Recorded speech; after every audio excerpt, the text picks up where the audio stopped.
Hello friends, स्वागत है आपका हमारे चैनल मैथ्स मंत्रा पर। आज हम एक्सरसाइज 2.5 का 8 क्वेश्चन करेंगे। तो देखते हैं ये क्वेश्चन क्या कहता है। और इससे पहले मैं बता देती हूँ, इसके जो पहले वाले क्वेश्चंस है 7 तक, फर्स्ट से लेके 7 तक, वो मैंने पिछले लेक्चर में अपलोड कर चुके हैं। अगर आपने नहीं देखे तो आप प्लीज़ वहाँ जाके देखिए, आपको समझ आ जाएंगे वो क्वेश्चंस। और अगर फिर भी कोई डाउट हो तो आप कमेंट बॉक्स में ज़रूर बताइए, ताकि मैं उसे आप सॉल्व कर सकूं। तो अब बढ़ते हैं हमारे 8 क्वेश्चन की तरफ। तो let's go. Factorise each of the following. हमें फैक्टराइज करना है जो हमें नीचे ये जो दिया गया है। ये एक्सपेंडेड फॉर्म है, हमें इसे अनएक्सपेंडेड फॉर्म में ले आना है। तो ये जो यहाँ पर ये जो हमें दिया है first question, 8a³ plus b³ plus 12a² b plus 6ab square. अब ऐसा आपको सोचना है कि हमारी जो 8 आइडेंटिटी है उसमें ऐसा कहीं कोई मिलता जुलता है या नहीं। तो हाँ, बिल्कुल है। ये जो एक आइडेंटिटी है ये कुछ इसी प्रकार से है, पर पूरी इस प्रकार से नहीं है। तो हम इसी आइडेंटिटी को लेंगे और ये जिस प्रकार से है उस प्रकार से इस आइडेंटिटी को इस जो हमें ये जो क्वेश्चन दिया है इसे हम बनाएंगे। तो यहाँ पर क्यूब आना चाहिए, क्यूब। तो ये जो एक्स क्यूब है, तो ये जो पहला टर्म है इसे भी हमें क्यूब के फॉर्म में बनाना है। ए के ऊपर तो क्यूब है, पर 8 के ऊपर भी क्यूब लाना पड़ेगा। तो हम क्या लिख सकते हैं उसे, 2a का होल क्यूब लिख सकते हैं।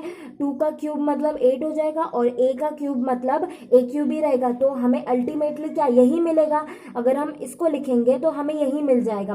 तो प्रॉब्लम दिक्कत क्या है, जब हम इसकी जगह ये लिख देंगे तो ये इस फॉर्म में आ जाएगा, क्यूब की फॉर्म में। नेक्स्ट है बी क्यूब। बी क्यूब पे तो बी पे क्यूब है ही, तो उसको कुछ लिखने की जरूरत नहीं है। प्लस यहाँ पर 3 है तो 3 लिखेंगे। और एक्स स्क्वायर है तो ये जो पहला टर्म है वो होता है x, मतलब यहाँ पर 2ax है, इसीलिए हमने इस x स्क्वायर की जगह 2a का होल स्क्वायर लिख दिया। अब हमारी आइडेंटिटी में y है और हमारे क्वेश्चन में y क्या दिया है, b दिया है। ये था y यहाँ पर, और इसकी जगह हमने हमारे क्वेश्चन में क्या लिखा है, b, मतलब हम y की जगह क्या लिखेंगे, b, इसलिए हमने यहाँ पे b लिखा। प्लस का प्लस आया, 3 था तो 3 लिखा, और x की जगह 2a और y स्क्वायर की जगह b का स्क्वायर। तो ये था। अब इसको हमें अनएक्सपेंडेड फॉर्म में ले आना है। अनएक्सपेंडेड फॉर्म मतलब ये जो x प्लस वाई का होल क्यूब है ना, इस फॉर्म में लिखना है।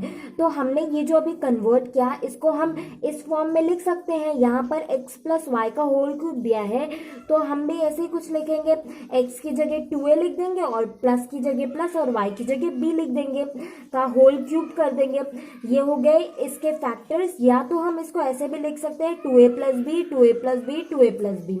हमने ऐसे क्यों लिखा, क्योंकि ये चीज के ऊपर ये जो 2a प्लस बी का होल क्यूब दिया है, और मैंने बताया जब भी जैसे ऊपर क्यूब है इसका मतलब नीचे जो नंबर दिया है वो 3 बार इनटू हो रहा है, मतलब हम इस चीज को ऐसे भी लिख सकते हैं। सेकेंड क्वेश्चन है 2a³ minus b³ minus 12a² plus 6ab। अब फिर से हम देखेंगे कि हमारी आइडेंटिटी में कुछ ऐसा मिलता जुलता है। तो हाँ, हमने और एक आइडेंटिटी पढ़ी है कि x माइनस वाई का whole cube equals to x³ minus Y cube minus 3x² y plus 3xy²। अब ये जो है ये पूरा इस तरीके से नहीं है, हमें पूरा इस तरीके से बनाना है। तो हम क्या करेंगे, यहाँ पर पूरे में होल क्यूब नहीं है, हमें पूरे में होल क्यूब लाना है। तो ये सेम ऊपर जैसा था वैसे ही करेंगे हम। 2a का होल क्यूब मतलब 8a³ ही हो जाएगा, तो हम इसको 2a का होल क्यूब लिख सकते हैं। माइनस था तो माइनस लिखा, और b का क्यूब तो कुछ नहीं लिख सकते, हमें b³ ही लिखना पड़ेगा, तो हम b³ ही लिखेंगे। माइनस था तो माइनस, और इस आइडेंटिटी में क्या है, 3 है तो 3 लिखा, इनटू x है तो हमारा x यहाँ पे क्या है, 2a है, तो इसीलिए 2a का स्क्वायर, और y है तो b लिखा, प्लस 3 का 3 लिखा, x है तो 2a लिखा, और y स्क्वायर है तो b स्क्वायर लिखा। अब इसे हम कुछ ऐसे लिख सकते हैं, मतलब 2a माइनस b का क्यूब लिख सकते हैं। थर्ड क्वेश्चन है 27 minus 125a³ minus 135a plus 225a²। अब हम फिर से अपनी आइडेंटिटीज में देखेंगे कि ऐसी कौन सी मिलती जुलती आइडेंटिटी है। तो हाँ है, ये रही identity, x³ minus y³ minus 3x² plus 3xy²। ये भी कुछ इसी तरीके से है, तो पूरा नहीं है, तो अब हम पूरा बनाने की कोशिश करेंगे। यहाँ पे x³ है पर यहाँ पे कोई क्यूब नहीं है, तो हम इस नंबर को क्यूब की फॉर्म में लाने की कोशिश करेंगे। तो 3 का क्यूब क्या होता है 27, इसलिए हमने 27 को 3 का क्यूब लिख दिया ताकि ये इस फॉर्म में आ जाए। फिर माइनस था तो माइनस लिखा। अब यहाँ पर y की जगह क्या है 125a³ है, पर हम a पर तो क्यूब है ठीक है, बट 125 पर क्यूब नहीं है, तो हमें 125 पर भी क्यूब लाना है। तो हम उसे कैसे लिख देंगे 5a का होल क्यूब। जब आप इसे सॉल्व करोगे तो हमें 125a³ ही मिलेगा। फिर था माइनस तो माइनस लिखा, 3 था तो 3 लिखा, और x था तो x की जगह हमारा क्या है 3 है ना। हमारे क्वेश्चन में तो x की जगह हमने यहाँ पे क्या रखा है 3 रखा है, इसीलिए 3, और उसके ऊपर स्क्वायर था इसीलिए स्क्वायर लगाया, ये रहा स्क्वायर है तो यहाँ पे भी हमने स्क्वायर लगा दिया। y है तो हमारे क्वेश्चन में y की जगह क्या है 5a है, इसीलिए हमने यहाँ पे y की जगह 5a लिख दिया। प्लस था तो प्लस लिखा, 3 था तो 3 लिखा, और x था तो x की जगह 3 था तो 3 लिख दिया, y² था तो 5a²। फिर अब इसको हम कैसे लिख सकते हैं, कुछ ऐसे लिख सकते हैं 6 माइनस वाई का होल क्यूब, पर हमारे क्वेश्चन में x क्या है 3 है और y क्या है 5a है, इसीलिए हम लिखेंगे 3 माइनस 5a का होल क्यूब, और इसे लिख सकते हैं 3 माइनस 5a, इसे लिख सकते हैं 3 minus 5a into 3 minus 5a into 3 minus 5a, ऐसे भी लिख सकते हैं ऐसे भी लिख सकते हैं। फोर्थ क्वेश्चन है 64a³ minus 27b³ minus 144a²b plus 108ab²। अब फिर से हम वही देखेंगे कि आइडेंटिटी कोई ऐसी है कि नहीं, तो हाँ है, ये रही आइडेंटिटी, x माइनस वाई का whole cube equals to x³ minus y³ minus 3x² plus 3y²x, ये रही। पर ये जो आइडेंटिटी है, ये जो हमें क्वेश्चन दिया है, ये पूरा इसकी फॉर्म में नहीं है, हमें इसके फॉर्म में बनाना पड़ेगा, तो हम बनाएंगे। अब 64a³ a पर तो क्यूब है पर 64 पर क्यूब है ही नहीं, और यहाँ पर ये जो पूरा टर्म है पूरे के ऊपर क्यूब है, तो हमें भी यहाँ पर जितना भी टर्म है, ये जितना भी है, इसके पूरे के ऊपर क्यूब लाना है। तो हम क्या करेंगे 64 को 4 और a का होल क्यूब लिखेंगे, ऐसे लिख देंगे तो हमारा यही आंसर आएगा 64a³। देखिए 4a क्या लिखा है हमने होल क्यूब लिख दिया, इसका मतलब 4a into 4a into 4a, यही होगा ना इसका मतलब। जब हम इसे सॉल्व करेंगे तो हमें क्या मिलेगा 64a³ ही मिलेगा, इसीलिए हमने 64a³ की जगह 4a का होल क्यूब लिख दिया। माइनस था यहाँ इस इक्वेशन में तो हमने भी माइनस लिख दिया।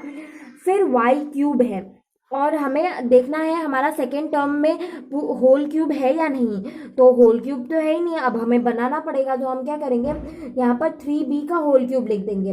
3b का होल क्यूब को जब हम सॉल्व करेंगे तो हमें 27b³ ही मिलेगा, बस हमें इस फॉर्म में कन्वर्ट करना था, इसीलिए हमने इस नंबर को भी इस फॉर्म में कन्वर्ट कर दिया। माइनस था इस इक्वेशन में तो माइनस लिख दिया, 3 था तो 3 लिखा, x² है तो हमारे इस क्वेश्चन में x की जगह क्या है 4a है, इसीलिए 4a का स्क्वायर, y की जगह क्या है 3b है, इसीलिए इंटू 3b, प्लस था तो प्लस, 3 था तो 3, y² तो 3b², x था तो 4a लिख दिया। फिर अब हम इस इक्वेशन को, ये जो हमने बनाया, इसको हम लिख सकते हैं 4a माइनस 3b का होल क्यूब।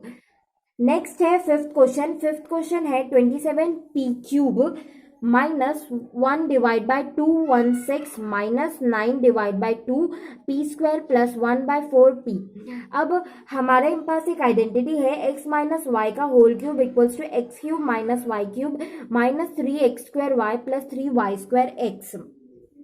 मतलब अब हमारा जो क्वेश्चन है वो पूरा इस फॉर्म में नहीं है, हमें इस फॉर्म में बदलना पड़ेगा। तो हम क्या करेंगे, हमारा जो फर्स्ट टर्म है उसको पहले तो होल क्यूब लाना पड़ेगा उसके ऊपर। होल क्यूब का मतलब होता है जो कोई भी नंबर हो उसके पूरे पर होल क्यूब आना चाहिए। जैसे यहाँ पर 27p है, तो ऐसा कुछ 27p को लिखो कि ये जो पूरा है ना इसके पूरे पर होल क्यूब आए। इसका मतलब होता है ये होता है होल क्यूब। मतलब हम अब 27p³ को लिख सकते हैं 3p का होल क्यूब। माइनस था तो माइनस लिखा।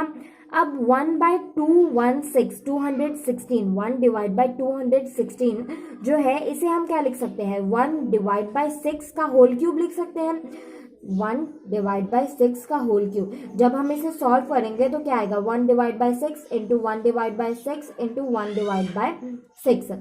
जब हम इसको पूरे को सॉल्व करेंगे तो हमें यही मिलेगा 1/216। इसीलिए हमने 1/216 को ऐसे लिख दिया। माइनस था तो माइनस लिखा, 3 था तो 3 लिखा।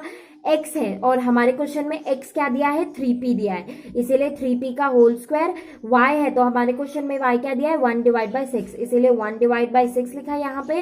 प्लस था तो प्लस, 3 था तो 3, y की जगह हमने क्या लिखा, 1/6 का होल स्क्वायर, और x की जगह लिखा है 3p। हम इसे लिख सकते हैं ऐसे 3p माइनस 1/6 का होल क्यूब, या तो इसे लिख सकते हैं 3p minus 1/6 into 3p minus 1/6 into 3p minus 1/6। ये था 8 क्वेश्चन। आई होप आपको ये क्वेश्चन समझ आ गया होगा, और अगर आपको कोई भी डाउट हो तो आप कमेंट बॉक्स में निसंदेह पूछ सकते हैं।